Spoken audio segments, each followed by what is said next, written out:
Hey. There you go. Love it.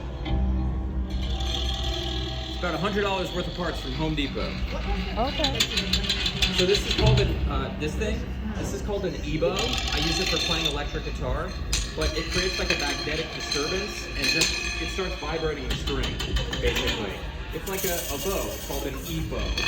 Like bows with string, but with electricity instead of a bow. Yeah. So it makes the string start to vibrate, and then he can change the temperature and make the note go up and down. And literally any sound that you want, you can create with this by just modifying it.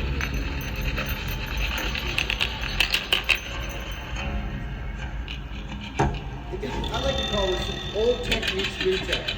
This is just simple old technology.